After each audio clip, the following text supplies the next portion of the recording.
Hello welcome back Aisha's കിച്ചണിലേക്ക് എല്ലാവർക്കും സ്വാഗതം.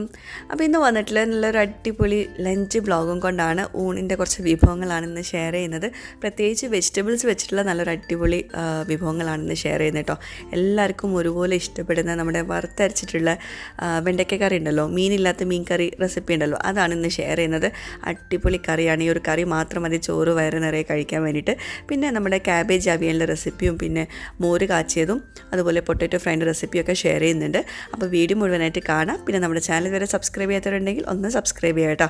അവിടെ കാണുന്ന റെഡ് സബ്സ്ക്രൈബ് ഒന്ന് പ്രസ് ചെയ്യുക. അതിൻ്റെ കൂടെ ചെറിയൊരു ബെല്ലൈക്കൺ ഉണ്ട്, അതുകൂടെ ഒന്ന് പ്രസ് ചെയ്യുക. അപ്പോൾ ഇതുപോലെ കാണാം. ഇതിൽ ഓൾ വേണം പ്രസ് ചെയ്യാൻ. അപ്പോൾ ശരി, നമുക്ക് ഇന്നത്തെ റെസിപ്പീസിലോട്ട് പോവാം. അപ്പോൾ ആദ്യം നമ്മൾ തയ്യാറാക്കാൻ പോകുന്നത് നമ്മുടെ വറുത്തരച്ചിട്ടുള്ള വെണ്ടയ്ക്ക കറിയാണ്. വളരെ സിമ്പിളായിട്ട് ഉണ്ടാക്കാൻ പറ്റുന്ന അടിപൊളി ടേസ്റ്റുള്ളൊരു കറിയാണ് കേട്ടോ. അപ്പോൾ അതിനായിട്ട് ഞാൻ മണ്ണിൻ്റെ ചട്ടിയിലാണ് ഉണ്ടാക്കുന്നത്. ചട്ടി ചൂടാക്കിയിട്ട് വെളിച്ചെണ്ണ കുറച്ചൊന്ന് സ്പ്രെഡ് ചെയ്ത് കൊടുക്കുന്നുണ്ട്.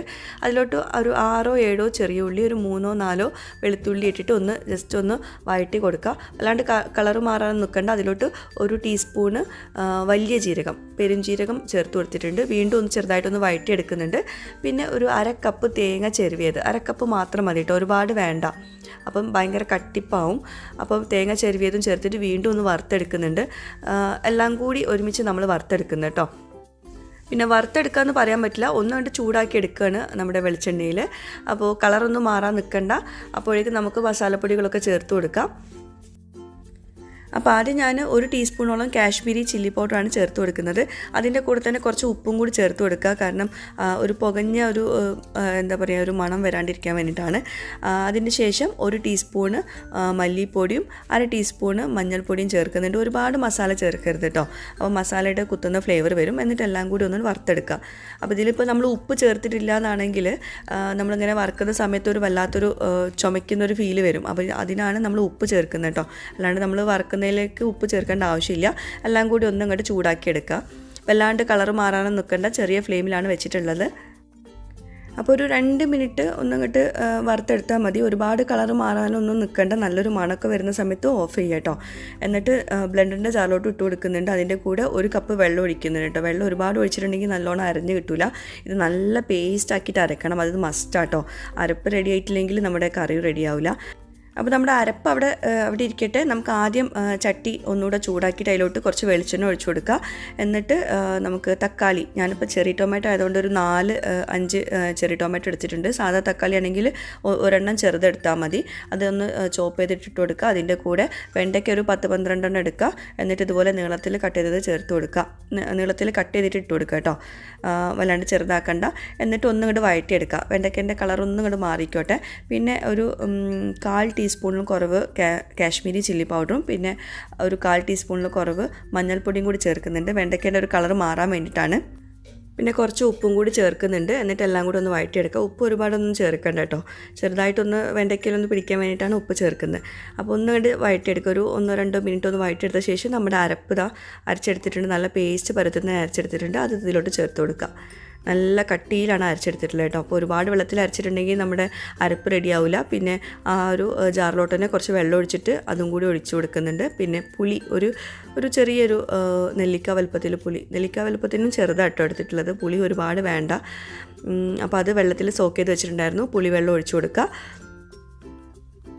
അപ്പോൾ നമ്മുടെ കറി ഈ ഒരു തിക്നെസ് ഉണ്ട്. കുറച്ചുകൂടെ വെള്ളം വേണമെങ്കിൽ ഒഴിച്ചു കൊടുക്കുക കേട്ടോ. അപ്പോൾ ഒരു 1/4 കപ്പോളം വെള്ളം കൂടി ഒഴിച്ചു കൊടുത്തിട്ടുണ്ട്. ആവശ്യത്തിന് ഉപ്പും ചേർത്തിട്ടുണ്ട്. ഇനി ഇത് നന്നായിട്ട് മിക്സ് ചെയ്ത ശേഷം ഒന്നുകൊണ്ട് തിളപ്പിച്ചെടുക്കണം. ഒരു 5 മിനിറ്റൊക്കെ ഒന്ന് തിളപ്പിച്ചെടുക്കണം. അപ്പോൾ നമ്മുടെ കറി അവിടെ തിളയ്ക്കട്ടെ. അന്നേരം കൊണ്ട് നമുക്ക് ഇനി ബാക്കി പരിപാടികൾ നോക്കാം. ഇനി ഇതിലോട്ടൊരു സൈഡ് ഡിഷായിട്ട് നമ്മൾ പൊട്ടാറ്റോ ഫ്രൈ ഉണ്ടാക്കുന്നുണ്ടല്ലോ, അതിലോട്ട് ഞാൻ 2 ചെറിയ പൊട്ടാറ്റോ തൊലിയൊക്കെ കളഞ്ഞെടുത്തിട്ടുണ്ട്. ഇതുപോലെ വട്ടത്തിലൊന്ന് കട്ട് ചെയ്തെടുക്കുക കേട്ടോ. വല്ലാണ്ട് കനം കുറച്ചിട്ട് കട്ട് ചെയ്യേണ്ട, എന്നാൽ ഭയങ്കര തിക്കായിട്ടും കട്ട് ചെയ്യേണ്ട കേട്ടോ. ഈ ഒരു സൈസിൽ മതി കേട്ടോ. കാണുമ്പോൾ തന്നെ അറിയുണ്ടാവും ഈ ഒരു തിക്നെസ്സിൽ മതി. അപ്പോൾ 2 ചെറിയ പൊട്ടാറ്റോ എടുത്തിട്ടുള്ളത്, ഒരുപാടൊന്നും എടുത്തിട്ടില്ല. നല്ല ടേസ്റ്റി ആയിട്ടൊരു പൊട്ടാറ്റോ ഫ്രൈ ആട്ടോ. അത്ര ഹെൽത്തി അല്ലെങ്കിലും നമുക്ക് ചിക്കനോ ഫിഷോ ഒന്നും ഇല്ലെങ്കിൽ ഇത് മാത്രം മതിയാകും സൈഡ് ഡിഷായിട്ട്. പിന്നെ ഒരു വലിയ ടേബിൾ സ്പൂണ് കാശ്മീരി ചില്ലി പൗഡറും 1/2 ടീസ്പൂണ് മഞ്ഞൾപ്പൊടി, 1/2 ടീസ്പൂണ് മല്ലിപ്പൊടി, പിന്നെ ആവശ്യത്തിന് ഉപ്പ്, പിന്നെ ഇത് ഗാർലിക് പൗഡറാണ്, അതുപോലെ ജിഞ്ചർ പൗഡറും. അത് രണ്ടും ഇല്ലയെന്നാണെങ്കിൽ ഇഞ്ചി വെളുത്തുള്ളി ചതച്ചത് ചേർത്താൽ മതി, പേസ്റ്റാക്കിയുള്ള ചേർത്താൽ മതി. പിന്നെ ഒരു 2 ടീസ്പൂണോളം കോൺഫ്ലോറും കൂടി ചേർത്തിട്ട് നന്നായിട്ടൊന്ന് മിക്സ് ചെയ്യുക. പിന്നെ ഇത് കറിവേപ്പിലാണ്, അതൊന്ന് ചെറുതായിട്ട് ചോപ്പ് ചെയ്തെടുത്തിട്ടുണ്ട്. ഒന്ന് കളർഫുൾ ആവാൻ വേണ്ടിയിട്ട് മാത്രം കേട്ടോ. നമ്മുടെ വെണ്ടയ്ക്ക കറി അവിടെ തിളയ്ക്കുന്നുണ്ട്, അതൊന്ന് ശ്രദ്ധിക്കണം കേട്ടോ. ഇനി ഇതിലോട്ട് ആവശ്യത്തിന് വെള്ളം ഒഴിച്ചിട്ട്, ആവശ്യത്തിനല്ല കുറച്ച് മാത്രം വെള്ളം ഒഴിച്ചിട്ട്, നല്ലോണം തിക്കായിട്ടുള്ള പേസ്റ്റാണ് വേണ്ടത് കേട്ടോ ഇതിലോട്ട്. എന്നിട്ട് ഒന്ന് മിക്സ് ചെയ്യുക. അതിനുശേഷം നമ്മുടെ ഉരുളക്കിഴങ്ങ് അതിലോട്ട് ഇട്ട് കൊടുക്കുക, നന്നായിട്ട് മിക്സ് ചെയ്യുക. ഒരുപാട് വെള്ളം ഒഴിച്ചിട്ട് ഇത് പേസ്റ്റ് ആക്കിയിട്ടുണ്ടെങ്കിൽ കോൺഫ്ലോർ ചേർത്താണല്ലോ, അപ്പോൾ അതുകൊണ്ട് വെള്ളം ഊറി വരും കേട്ടോ. അപ്പോൾ അതൊന്ന് ശ്രദ്ധിക്കുക. അപ്പോൾ അതവിടെ ഇരിക്കട്ടെ. നമ്മുടെ വെണ്ടയ്ക്ക കറി ഏകദേശം റെഡി ആയിട്ടുണ്ട്. 5 മിനിറ്റോളം ആയിട്ടുണ്ട് ഇത് തിളയ്ക്കുന്നത്. അതുപോലെ വെണ്ടയ്ക്കയുടെ കളർ കണ്ടോ, നല്ലോണം മാറി വന്നിട്ടുണ്ട്. ഈ ഒരു കളർ വന്നാലാണ് വെണ്ടയ്ക്ക കറി റെഡി ആയെന്ന് മനസ്സിലാവുക കേട്ടോ. വെണ്ടയ്ക്ക നന്നായിട്ട് കുക്കായിട്ടുണ്ട്. പിന്നെ അതുപോലെ ടേസ്റ്റ് ചെയ്ത് നോക്കിയിട്ടുണ്ടെങ്കിൽ മനസ്സിലാവും അതിൻ്റെ മസാലേൻ്റെ കുത്തുന്ന ഫ്ലേവറൊക്കെ പോയിട്ടുണ്ടെങ്കിൽ വെണ്ടയ്ക്ക കറി റെഡി ആയിട്ടുണ്ടാവും. അപ്പോൾ അത് ഞാൻ മാറ്റി വെച്ചിട്ടുണ്ട്. ഇനി അതൊന്ന് വറവിട്ട് കൊടുക്കാനുണ്ട്. കുറച്ച് വെളിച്ചെണ്ണ ചൂടാക്കിയിട്ട് അതിലോട്ട് ചെറിയ ഉള്ളി ചോപ്പ് ചെയ്തിട്ട് ഇട്ട് കൊടുക്കുക. പിന്നെ കുറച്ച് കറിവേപ്പിലയും കൂടി ചേർത്തിട്ട് ഒന്ന് വറുത്തെടുക്കുക കേട്ടോ. കറിവേപ്പില നാട്ടിൽ നിന്ന് കൊണ്ടുവന്നതും പിന്നെ ഇവിടെ ഫ്രഷ് ആയിട്ട് ഉള്ളതും മാത്രമാണ് ഞാൻ എടുത്തിട്ടുള്ളത്. കടയിൽ നിന്ന് വാങ്ങിക്കാറില്ല കറിവേപ്പില കേട്ടോ. അതുകൊണ്ടാണ് വീടുകളിൽ നിന്ന് കിട്ടുന്ന കറിവേപ്പില മാത്രമേ യൂസ് ചെയ്യാറുള്ളൂ. അതുകൊണ്ടാണ് ഞാൻ കുറച്ച് മാത്രം ഇട്ടത് കേട്ടോ. പലരും ചോദിച്ചിട്ടുണ്ടായിരുന്നു. അപ്പോൾ നമ്മുടെ കറി റെഡി ആയിട്ടുണ്ട്. അപ്പോൾ അതവിടെ അടച്ച് വെച്ചിട്ടുണ്ട്. ഇനി നമുക്ക് പാന് ചൂടാക്കിയിട്ട് ആ സെയിം പാനിലോട്ട് തന്നെ നമുക്ക് നമ്മുടെ ക്യാബേജ് അവിയൽ ഉണ്ടാക്കുന്നത് എങ്ങനെയെന്ന് നോക്കാം. അപ്പോൾ അതിനോട്ട് കുറച്ച് വെളിച്ചെണ്ണ ഒഴിച്ചു കൊടുത്തിട്ടുണ്ട്. പിന്നെ ഒരു 1/2 ടീസ്പൂൺ അല്ലെങ്കിൽ 1/4 ടീസ്പൂണ് മഞ്ഞൾപ്പൊടി ചേർത്ത് കൊടുത്തു. എന്നിട്ട് നമ്മുടെ ക്യാബേജ് ഒരു കഷ്ണം, ഒരു വലിയ കഷ്ണത്തിൽ നിന്ന് ഒരു 1/2 കഷ്ണം ക്യാബേജ് എടുത്തിട്ടുണ്ട്. അല്ലാണ്ട് നൈസായിട്ടല്ല കേട്ടോ കട്ട് ചെയ്തിട്ടുള്ളത്, കുറച്ച് കട്ടി തന്നെയാണ് കട്ട് ചെയ്തിട്ടുള്ളത്. അത് ചേർത്ത് കൊടുത്തിട്ട് ഒന്ന് മിക്സ് ചെയ്ത് കൊടുക്കുക. ആവശ്യത്തിന് ഉപ്പ് ചേർത്ത് കൊടുക്കുക. നമ്മൾ ക്യാബേജ് ഉപ്പേരി ഉണ്ടാക്കുമ്പോൾ ആദ്യം കടുക് പൊട്ടിക്കും, ഇതിൽ കടുക് പൊട്ടിക്കണില്ല കേട്ടോ. അപ്പോൾ ആദ്യം വെളിച്ചെണ്ണയിലോട്ട് നമ്മൾ മഞ്ഞൾപ്പൊടി ഇട്ടു, കറിവേപ്പില ഉണ്ടെങ്കിൽ അതും കൂടി ചേർത്ത് കൊടുക്കുക. എന്നിട്ട് നമ്മൾ ക്യാബേജ് ഇട്ടു, എന്നിട്ട് മിക്സ് ചെയ്തു, ഉപ്പ് ചേർത്തു, എന്നിട്ട് അടച്ച് വെച്ചിട്ട് വേവിച്ചെടുക്കുക. അപ്പോൾ ക്യാബേജ് അവിടെ വേവട്ടെ. ഇനി നമുക്ക് ക്യാബേജ് അവിയലിലോട്ടുള്ള സംഭവങ്ങളൊക്കെ ഒന്ന് റെഡിയാക്കുക, അരപ്പ് റെഡിയാക്കുക. അതിനായിട്ട് 1/2 കപ്പ് തേങ്ങ ചെരുവിയതും, ഒരു 4-5 ചെറിയ ഉള്ളിയും, പിന്നെ ഒരു 1/2 ടീസ്പൂണ് ചെറിയ ജീരകം, ഇതെല്ലാം കൂടി ഒന്ന് ക്രഷ് ചെയ്തെടുക്കുക. വെള്ളമൊന്നും ഒഴിക്കാണ്ട് ഒന്നങ്ങനെ ക്രഷ് ചെയ്തെടുക്കുക. എന്നിട്ട് നമ്മുടെ ഈ ഒരു അരപ്പുണ്ടല്ലോ, അത് നമ്മൾ വേവിക്കാൻ വെച്ചിട്ടുള്ള നമ്മുടെ ക്യാബേജിലോട്ട് ചേർത്ത് കൊടുക്കുക.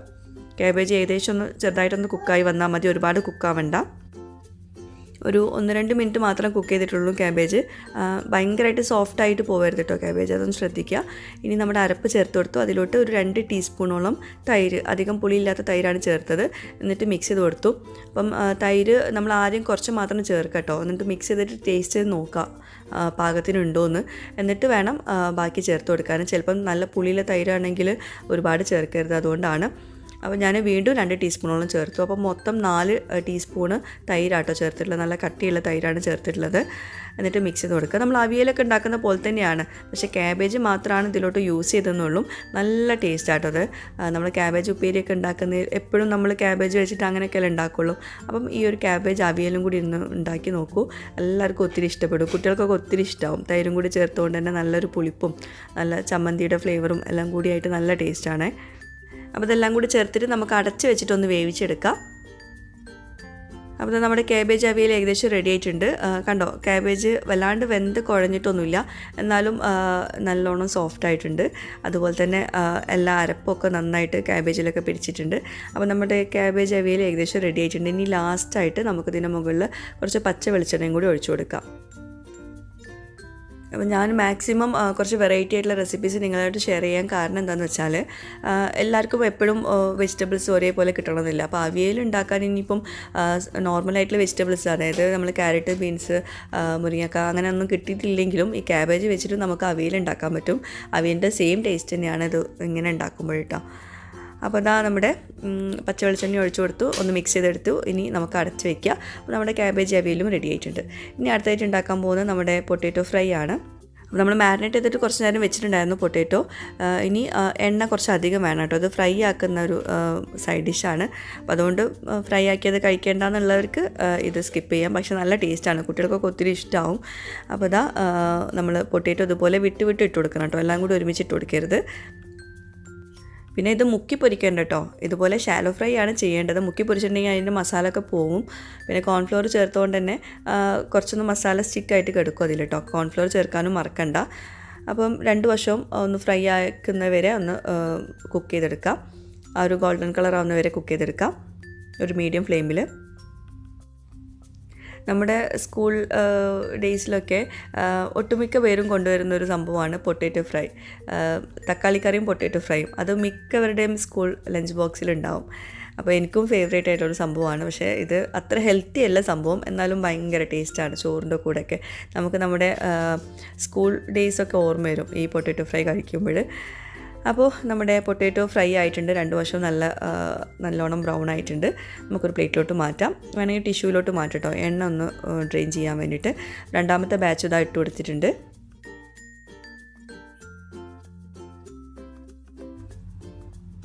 അപ്പോൾ നമ്മുടെ സ്പെഷ്യൽ പൊട്ടാറ്റോ ഫ്രൈ റെഡി ആയിട്ടുണ്ട്. അപ്പോൾ എല്ലാവരും ട്രൈ ചെയ്യാൻ കേട്ടോ. ഇങ്ങനെ പൊട്ടാറ്റോ ഫ്രൈ ഒക്കെ ഇഷ്ടമുള്ളവർ എന്തായാലും ഈ ഒരു റെസിപ്പിയും ട്രൈ ചെയ്ത് നോക്കാം. കുട്ടികൾക്കൊക്കെ സ്കൂളിലേക്കും കൊടുത്തയക്കാൻ പറ്റും കേട്ടോ ഈ ഒരു റെസിപ്പി. ഇനി ഞാൻ മോര് കാച്ചിയതാണ് ഉണ്ടാക്കാൻ പോകുന്നത്. അപ്പോൾ ഇതിപ്പോൾ ഇവിടെ വീട്ടിലുണ്ടാക്കിയ മോരാണ്. അതിൻ്റെ വ്ളോഗ് ഞാൻ മുമ്പ് ഷെയർ ചെയ്തിട്ടുണ്ടായിരുന്നു. ഇനി ചട്ടി ചൂടാക്കിയിട്ട് അതിലോട്ട് കുറച്ച് വെളിച്ചെണ്ണ ഒഴിച്ച് കൊടുക്കുക. എന്നിട്ട് ഒരു 1/4 ടീസ്പൂൺ മഞ്ഞൾപ്പൊടിയും കുറച്ച് കറിവേപ്പിലയും ചേർത്ത് കൊടുക്കുക. മഞ്ഞൾപ്പൊടി കരിഞ്ഞു പോകരുത് കേട്ടോ, ചെറിയ ഫ്ലെയിമിൽ വെക്കണം.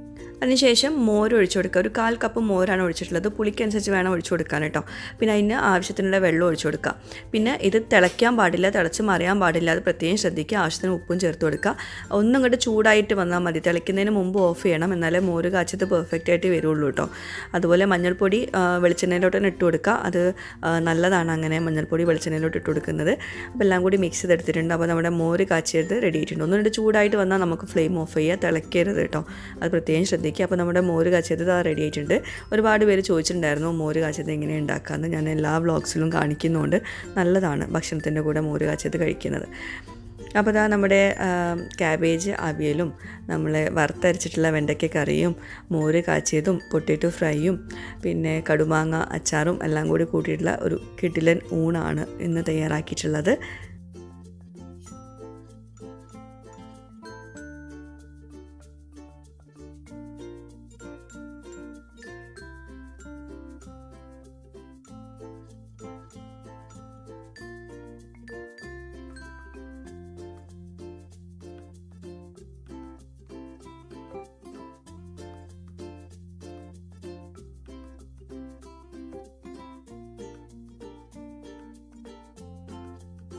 അപ്പോൾ ഇത് നമ്മുടെ നാട്ടിലൊക്കെ മീനില്ലാത്ത മീൻ കറി എന്നൊക്കെ പറയും ഈ ഒരു കറിക്ക്.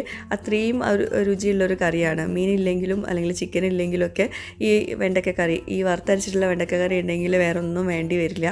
അപ്പോൾ ഇതിൽ തക്കാളിയും അതുപോലെ പുളിയും ചേർക്കുമ്പോൾ പാകത്തിന് ചേർക്കട്ടോ, അതൊന്നും പ്രത്യേകം ശ്രദ്ധിച്ചാൽ മതി. ഒന്നും കൂടി പോകരുത്. അതുപോലെ മസാലപ്പൊടികൾ ചേർക്കുമ്പോഴും കൂടി പോകാൻ പാടില്ല, എന്നാൽ കുറഞ്ഞും പോകരുത്. അതുപോലെ കറിയുടെ തിക്നെസ് ഇതൊക്കെ പാകത്തിനാണെങ്കിൽ പെർഫെക്റ്റ് ആണ്. അടിപൊളി ചോറിൻ്റെ കൂടെ ഉള്ളൊരു കറിയാണ് ഈ വെണ്ടയ്ക്ക കറി.